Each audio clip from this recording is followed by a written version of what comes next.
Guys, welcome back. तो कल से बड़ी खींचतान चल रही थी कि आखिर इस बार वीकेंड वार में क्या होगा, और आ गया मज़ा। हुआ ये कि कल करीब 3-4 घंटे तक तैयारी की जा रही थी, बनाया जा रहा था आज के लिए, जो कि बहुत ही मज़ेदार एपिसोड होगा। आज सभी को देखने को मिल जाएगा।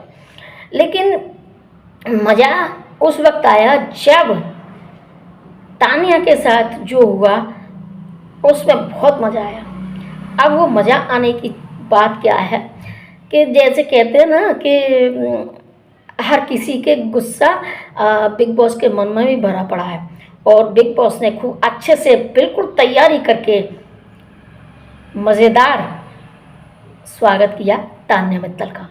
अब हुआ ये था कि पहले से ही आइडिया लगा जा रहा था कि आखिर शनिवार के एपिसोड में क्या क्या होने वाला है, वीकेंड वार में क्या होने वाला है। और उसी के चलते चलते नई नई खबरें आ रही थी कि आज अभी इस वक्त उसकी क्लास चल रही है, आज उसकी क्लास चल रही है। अब नेहल के द्वारा 3 फेस उजागर किए गए। कुल मिलाकर जब तक सस्पेंस ही रखा लास्ट तक, और लास्ट तक सस्पेंस रखने की वजह यह है कि सब दर्शकों को पूरा मज़ा दिया जाए, और इसीलिए बिग बॉस ने बड़ा ही अच्छा गेम चला। वरना शुरू में जो मैंने पिछला एक वीडियो डाला था इससे पहले वाला, तो उसमें मुझे सब कुछ होते हुए भी वो मज़ा नहीं आ रहा था जो मुझे लास्ट के जब 10 बजे खबर मैंने देखी और सुनी, तो उस वक्त आया मज़ा कि आखिर तान्या मित्तल के साथ क्या हुआ। और साथ में एक जो पॉइंट था वो आवेश दरबार को जो के साथ जो हुआ वो थोड़ा अपनी समझ से बाहर है।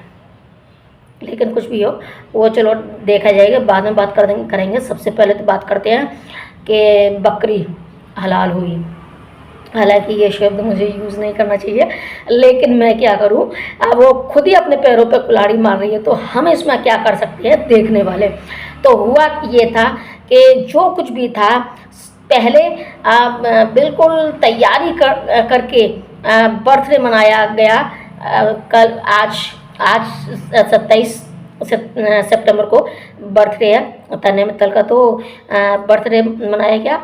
और उसी दौरान जितनी भी हो सकती है उतनी उसको खूब खिल्ली उड़ाई गई। लेकिन वो फिर भी इतनी पता नहीं किस चीज़ की, किस मिट्टी की बनी है कि सब कुछ सामने हो रहा है, सब कुछ, सब हंस रहे हैं, सब मजाक उड़ा रहे हैं, लेकिन फिर भी उसको कोई फ़र्क नहीं पड़ रहा।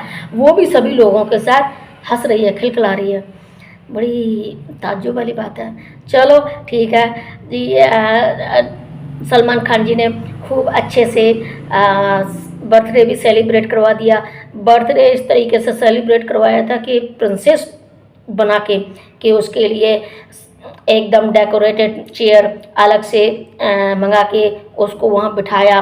उसके बाद अमाल से, शहबाज से प्रोग्राम करवाया गया था महारानी जी के लिए। उसके बाद फिर केक वेक भी दुबई के क्या नाम था, कुछ नाम लिया कि दुबई भाई आपके लिए कुछ बिग बॉस ने भेजा है, और ये लाया गया कि हो सकता है कि वहाँ से दुबई से आया हो। तो फिर सलमान खान जी ने बताया कि दुबई से नहीं, थोड़ा उससे पास का है, टांडा पता नहीं कुछ ऐसे ही नाम बोला था, जो कि इस पर भी सभी लोगों को मज़ा आया। मुझे याद नहीं आ रहा इसका, चलो जो भी है। तो उसके बाद जब सब कुछ हो गया, उसके बाद बिग बॉस ने एक ऐसा दांव खेला जो नेहल को अंदर सीक्रेट रूम में बिठाकर सब कुछ दिखाया, वही बुलवाने के लिए, वही बयां करवाने के लिए नेहल को बुलाया और नेहल को बोला कि वो कौन से 3 चेहरे हैं जिसको तुम सीक्रेट रूम से देख चुकी हो, नकाब उतार चुकी हो, तो उसके बारे में बताओ।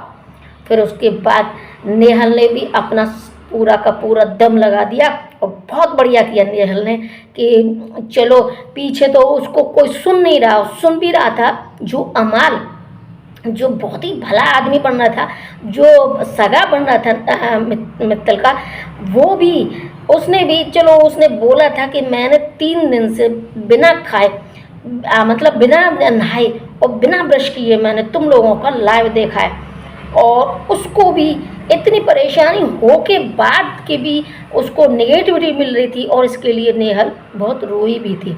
लेकिन यहाँ जब सबके सामने नेहल को बोला कि वो कौन से 3 चेहरे हैं उनको उजागर करो, पानी के गिलास मार के उजागर किया कि नकाब है वो उतारो, और उस तरीके से जब सबसे पहले नाम लिया गया तान्या मित्तल का कि ये ऐसा गेम खेल रही है कि इसकी और अमाल की तो एक अलग ही स्टोरी चल रही है, और ये चीज़ मैंने भी देखा सीक्रेट रूम से और सारी दुनिया भी देख रही है।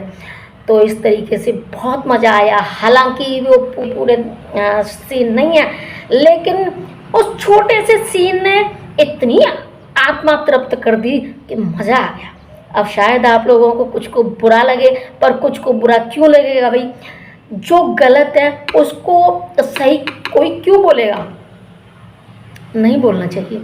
उसके घर वाले, हाँ, एक बात और थी कि वो बोलती है कि भाई मुझे मेरे घर वालों की मतलब परमिशन नहीं थी, उनका सपोर्ट नहीं था, और उसके बाद भी मैंने इतना सब कुछ किया, तो ऐसा मैंने बहुत मेहनत की है और इस तरीके से की है।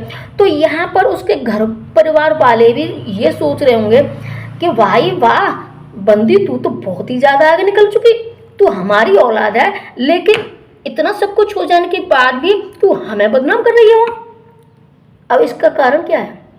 इसका कारण यह है कि वो इतनी सोशल मीडिया पर एक्टिवेट होने के बाद और अपनी खुद की जो कुछ भी है, मॉल है, शॉप है, कुछ भी है इसका, मतलब सभी आइटम का एक इसका है, फैक्ट्री बोलती है, लेकिन हो सकता है फैक्ट्री हो सकता है शॉप हो सकता है मॉल हो।